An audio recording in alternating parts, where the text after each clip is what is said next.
araw po, Madam Vice President. Una sa lahat, nagpapasalamat po kami sa pagkakataon na binigyan niyo po sa amin at makapagtanong po sa inyo. Pero bago po ang lahat, ma'am, ano po bang dahilan at nabigyan niyo po kami ng pagkakataon na magpaunlak po kayo ng interview? Maraming salamat sa pagkakataon na ibinigay sa akin ngayong araw na ito. Nagpa-interview ako dahil gusto ko na malaman ng taong bayan at ma-explain sa taong bayan kung bakit hindi ako sumasagot sa question and answer sa budget hearing ng Office of the Vice President para sa budget proposal namin 2025. Gusto ko kasi na maintindihan ng taong bayan saan ba ako nanggagaling. Madam Vice President, sa mga nakaraang linggo po, naging laman ng balita ang naganap na hearing sa House of Representatives po para sa 2025 OVP budget. May mga nagsasabi na nag-asal Ratinella daw po kayo, lalo na sa House of Representatives. Hindi daw po kasi kayo sanay na matanong sa mga bagay-bagay, kaya ganoon na lamang po ang naging asta ninyo. Ano po ang reaction niyo dito? Sanay ako na sumagot sa mga tanong ng mga bagay-bagay.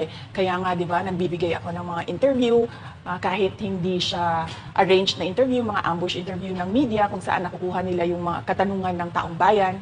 Sanay ako sa ganyan. At alam ng taong bayan na hindi ako bratinella o spoiled brat dahil kilala nila ako simula nung ako ay nasa Davao pa, simula nung ako ay mayor pa, hanggang naging vice president ako.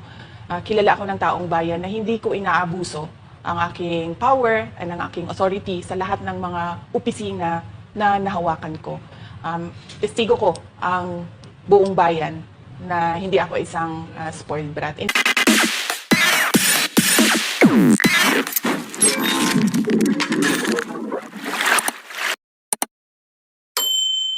In fact, nung ako ay lumalaki, hindi naman ang mga kaibigan ko, hindi naman sila galing sa political na pamilya, sa mga mayayaman na pamilya, sa mga powerful na pamilya. Sila ay mga ordinaryong tao lamang at yun ang kinalakihan ko. Isang ordinaryong environment ng isang ordinaryong citizen ng ating bayan. Sa palagay ko, hindi lang sanay ang iilan na mga miyembro ng House of Representatives na hindi nila makuha yung gusto nila at gusto nilang marinig na sagot. At hindi sanay yung mga iilan na mga representatives natin na sinasagot sila sa kanilang mga patutsada. Kaya sa tingin ko, isa din itong parang atake din nila na parang, oh, bratinella yan. Kahit na sumagot naman ako, hindi nga lang sa gusto nila. Kaugnay dyan, Madam Vice President, dito sa budget hearing, naniniwala po ba kayo na may kapangyarihan talaga ang Kongreso na busisiin ang budget po ng bawat ahensya ng gobyerno? Siyempre, oo. Nakalagay yan sa ating saligang batas na ang Kongreso natin ang merong power of the purse. Kaya nga, di ba, merong mga budget hearings at merong pagpasa ng budget mula sa House of Representatives at sa Senado natin, sa Kongreso natin. Kinikilala natin yan. Kaya nga, di ba, pumunta tayo doon sa Senate hearing, pumunta tayo doon sa House of Representatives na hearing dahil nagpresenta tayo ng budget. Ang ginawa ko lang ay sinabi ko, i-forgo namin yung question and answer na parte ng budget hearing. Pero kaugnay po dyan, Madam Vice President, hindi po ba dapat malaman din ng taong bayan para saan po ang pondo ng OVP? At saan po gagamitin itong panukala po for 2025? Yes, napakahalaga sa akin na malaman ng taong bayan ang Office of the Vice President budget proposal. Kaya nga, bago kami pumunta sa Senate, bago kami pumunta sa House, ay pinublish namin yung budget proposal namin sa aming website, sa Office of the Vice President, sa social media platforms namin. Ginawa namin siyang madaling intindihin ng taong bayan kung saan papunta yung budget proposal ng Office of the Vice President. Ma'am, going back dun po kaninang sinabi nyo na yung ilang beses nyo pong sagot sa mga kongresista that you will forgo the opportunity to defend the 2025 budget proposal of the OVP and will defer to the wisdom of the Congress, bakit tila daw po iniiwasan? Parang ganun po yung lumalabas daw. Oo.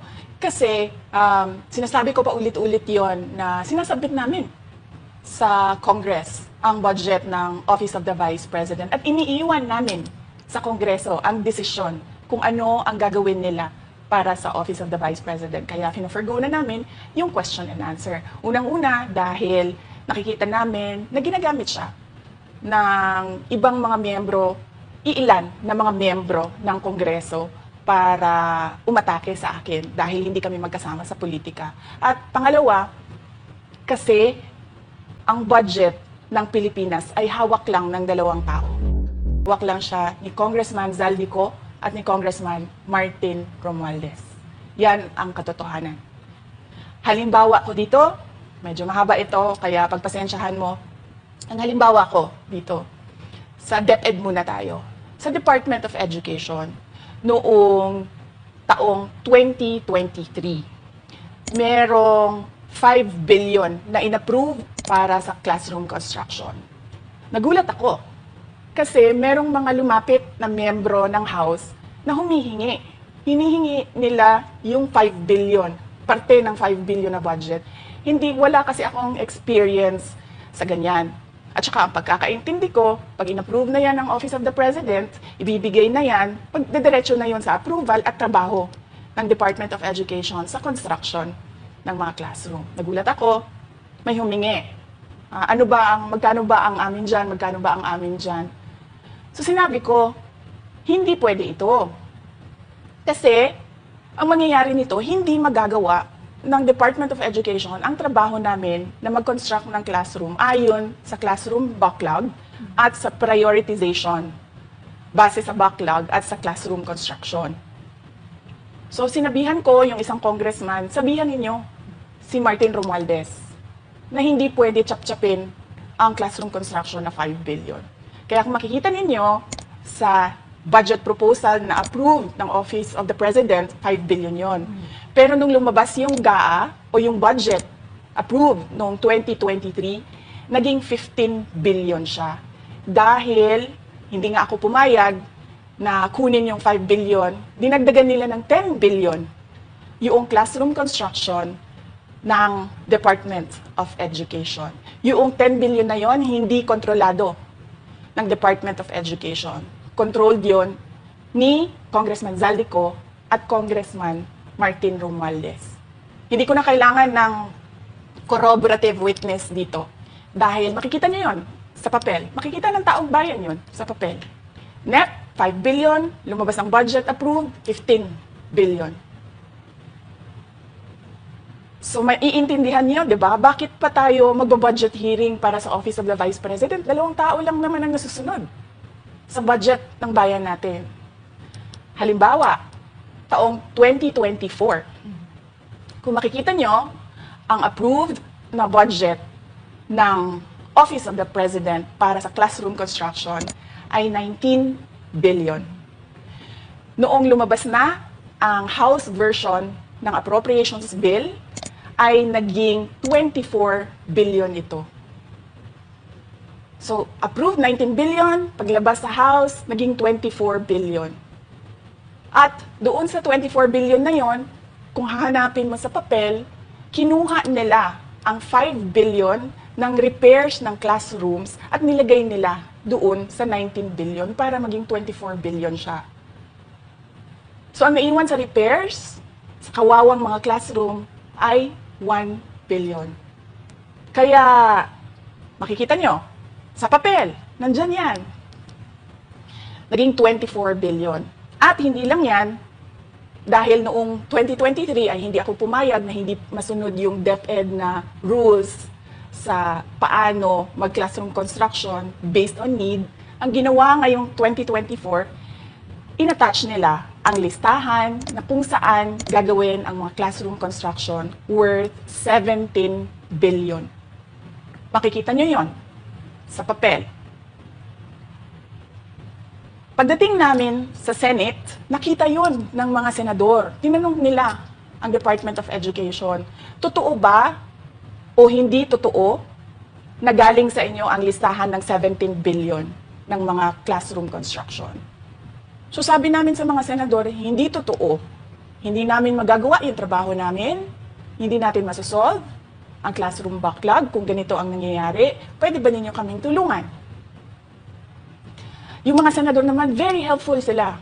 Oo, tulungan namin kayo. Kaya nga, kung makikita ninyo sa interpellation ng isang senador doon sa budget hearing sa Senate, tinanong niya diretso, galing ba sa DepEd ang listahan ng 17 billion? Galing ba sa DepEd ang listahan na inattach doon sa House version? Sinabi namin hindi. Hindi galing sa amin yan. On record yon. Makikita nyo sa mga videos, balikan nyo yung mga videos. Makikita nyo. Yes, my concern, Madam Chair, Mr. President, under the GAB, I observed that there was an increase in the budget for the construction of new classrooms from 19.6 billion to 24.6 billion. However, this is my concern, which you mentioned earlier, that the repairs and rehabilitation of classrooms was decreased from 6.5 billion to 1.5 billion. I also have information, Madam Chair, Mr. President, that 24.6 billion allocated under the GAB, but only 9.8 billion from the allocation is left to the discretion of DepEd. Kaya hindi ko na kailangan ng witness kasi makikita nyo sa papel.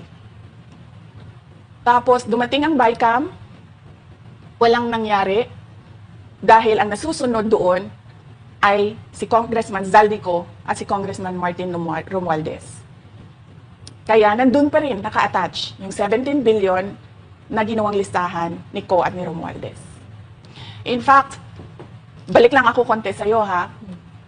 Kahit yung mga congressman, nakikita nila yung problema ng ginawa nila na pag-attach ng listahan sa budget. Kasi doon sa basic education hearing noong May 2024 ng House of Representatives, merong isang congressman nagreklamo, bakit ang tagal ng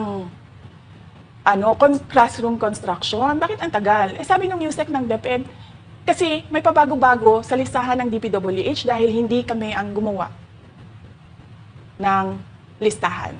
Yeah, Mr. Chair, with respect to the 17 billion in Annex A of the GAA, we are not privy on how the school sites were chosen. So, be it as it may, How is it chosen? I'm not privy to that, Mr. Chair. When the gap came out, there was a 14.7 billion Annex A. Then when the committee, the GAA came out, from 14.7 it became 17 billion. So we are not privy to how the list was generated. So dagdag ko lang yan doon sa confirmation na kinuha nila yung budget ng DepEd. At isa yan sa mga rason kung bakit ako nag-resign sa Department of Education. Hindi na ako papayag na sa susunod na taon, ganyan pa rin ang gawin nila at ako yung mananagot sa ginagawa nila. Kaya yan yung sinasabi ko, bakit pa tayo mag-question and answer dito para atakihin nyo ako? Ang masusunod lang naman sa budget, 2 tao lang. Kaya yan yung sinasabi ko, bakit pa tayo mag-question and answer dito para atakihin nyo ako? Ang masusunod lang naman sa budget, 2 tao lang. Diba?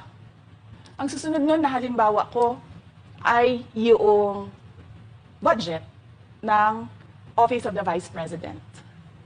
Kung makikita nyo, September 2023, merong lumabas na press release ang Makabayan Block. Sabi nila, may meeting kami with Congressman Martin Romualdez. Pinag-uusapan namin ang pagtanggal ng confidential funds. September yon. Pagkatapos nun, nagkwento sa akin ng isang congressman. Sabi niya, lumapit daw sa kanya si Congressman Ko at sinabihan siya na tatanggalin namin ang confidential funds ni Inday Sara. Hindi ba siya magagalit? Ang sagot naman sa kanya nung kaibigan ko na congressman, alam mo, si Inday Sara, walang pakialam sa pera yan. Magtatrabaho yan, kahit anong budget. Alam niya yan. Dahil alam din niya, limitado ang pera ng gobyerno. Kaya magtatrabaho yan. Trabaho lang ang gusto niyan. Sinabihan siya. Inulit pa niya yung tanong. Tinanong niya yung congressman, sigurado ka ba na hindi magagalit si Inday Sara? Sabi niya, hindi. Kaya kung makita ninyo, doon sa budget hearing ng Office of the Vice President, ay dinefend namin ng maayos kung paano gagamitin ang confidential funds. Napapabilis ang trabaho, napapadali ang trabaho, dahil nakatarget yung mga proyekto. Pero pagkatapos nung plenary namin sa House, ay kaagad na lumabas, di ba? Walang 2 oras lumabas ang statement ni Congressman Zaldico. Anong sabi niya? Unanimous decision ng party leaders under the leadership of Congressman Martin Romualdez, tatanggalin namin ang confidential funds. At para hindi halata na inaatake nila ako, ay tinanggalin din nila yung mga iba pang mga departments ng kanilang confidential funds. So nakikita nyo, bumulong ang Makabayan Block kay Martin Romualdez At dahil sa kagustuhan ni Martin Romualdez na hindi siya atakihin, at dahil sa gusto niyang suportahan ang makabayan at ang NPA, nakinig siya. At ang ginawa niya, tanggalin yung budget. Alam na nila kung anong gagawin nila bago pa kami pumunta sa plenary ng House. Hindi ko alam yon. Kasi nasabihan na lang ako ng kaibigan kong congressman pagkatapos na. Nung nakita ko na nagsabi si Zaldico tanggalin niya ang confidential funds ng Office of the Vice President. So doon ko na lang naintindihan na aatake sila gamit ang confidential funds. Dahil sumunod nun, October, ay merong dated na October na audit memorandum ang Commission on Audit. Tapos meron silang October 3 na audit memorandum ang Commission on Audit. So sunod-sunod yun, nakita mo. Naglabas ng press release ang Makabayan, nag-defend kami ng budget namin, nagsalita si Zaldico, lumabas ang mga AOM ng COA, September, October. Kaya yan din yung rason. Nung nakita na namin at na-confirm namin doon sa audit memorandum ng COA na ito na yon, confirmation ng pag-atake. Kasi hindi pa kami confirm doon sa unang tanggalin namin yung confidential funds sa OVP. Ang confirmation namin, noong nagba-budget hearing sila, at doon sa budget hearing, tinatanong nila, oh, may AOM na ba? Oh, may AOM na ba? At nakita namin lumabas na. Yun yung confirmation namin na ito yung pag-atake. Kaya nung fourth quarter ng 2023, hindi na ginamit ng Office of the Vice President at ng Department of Education ang confidential funds. Kasi sabi ko sa kanila, kahit gaanong tamang gamit natin dyan, gagawan nila ng mali yan. Bubutasin nila yan at aatakihin tayo gamit ang confidential funds. At ang patutuon nito, kung makita ninyo, noong House hearing, noong August 27, 90% ng mga tanong, confidential funds. Kahit na 2024 at 2025, wala ng confidential funds ang Office of the Vice President. So yan yung explanation ko, mahabang explanation ko. Bakit pa tayo mag-question and answer? Para atakihin ninyo ako? Tapos, alam naman natin lahat. Congressman Zaldico, Congressman Martin Romualdez lang ang nagdidesisyon sa budget ng bayan. Madam Vice President, it seems that there's this great plan against you talaga to destroy you. And speaking of plan, kasi during the budget hearing po, may nagsabi kasi doon ng let's stick to our plan. And you also called that person po. Ano po, can you po share about this po? Ano ba itong plan talaga nila during this budget hearing? Oo, doon sa budget hearing na nangyari noong August 27, nakita nyo na, meron na silang nakahandang PowerPoint presentation, meron na silang nakahandang audiovisual presentation, meron na silang nakahanda na script na binabasa, at yung isa pa nga na congresswoman na sabi niya, wala akong panahon, basta mahaba ito, hindi ko mabasa letter per letter. Pero kung makita mo, may nakahanda siya ng mga sagot sa mga sinabi namin sa Commission on Audit. Legal points na sinabi namin sa Commission on Audit. Bakit napakadelikado ng ginagawa na kinukuha ang mga dokumento ng hindi tapos at hindi final na audit. So kung makita mo, ganun yun, nakahanda sila. Makikita natin na let's stick to our plan, atakihin natin ito siya.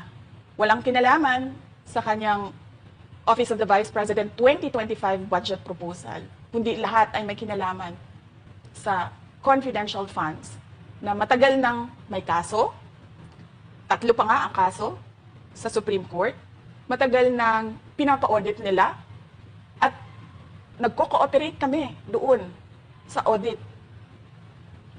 Kaya makita ninyo kung ulit-ulitin natin yung nangyari noong House budget hearing noong August 27. Meron silang plano na gamitin yon para siraan ako. At hindi lang sila tumitigil dyan. Kung makita ninyo, ngayon naman nasa DepEd budget sila ng pagsira ng pangalan ko. Kahit wala akong kinalaman doon sa mga observations ng Commission on Audit, sinasabi nila na kasalanan ni Inday Sara yan. At going back po dito sa budget hearing, Madam Vice President, kasi mukhang hindi talaga nagustuhan ng mga kongresista ang inyo pong naging sagot at naglabas nga po sila ng kanilang statement no, about pa din dito sa confidential fund. And itong si Franz Castro, nagsabi siya nito nga daw ay posibleng ito ay isang impeachable offense. Ano pong reaction niyo dito? Hindi na bago ang usapin ng pag-impeach sa akin. Kung babalik tayo nung nakaraang taon, ay nagsalita na si Franz Castro noong November 2023. Nagsabi na siya, ay pinag-uusapan namin ang impeachment ni Inday Sara. At nagbigay siya ng mga basehan doon sa ipa-file daw nila na impeachment. Kaya tuloy-tuloy lang yan na pinag-uusapan openly diyan sa House of Representatives ang impeachment. At lagi nandyan sa gitna si Franz Castro sa usaping impeachment sa akin. Unang-una, walang misuse ng confidential funds, walang misuse ng funds ng Department of Education. Kaya ngayon, ay pinipilit nilang gawan ng basihan yung mga sinasabi nila na impeachment sa akin. Kaya hindi bago yan na pinag-uusapan ang impeachment. Kasama yan sa plano nila laban sa akin. Ma'am, regarding naman po dito, kasi sa plano daw po nila, ay bigyan kayo ng 0 or 1 peso budget ang OVP po. Kung sakaling mangyari po ito, ano ang magiging hakbang po? Narinig din namin na merong defunding, i-defund daw ang Office of the Vice President budget. Narinig din namin na posibleng piso lang ang ibigay na budget sa Office of the Vice President.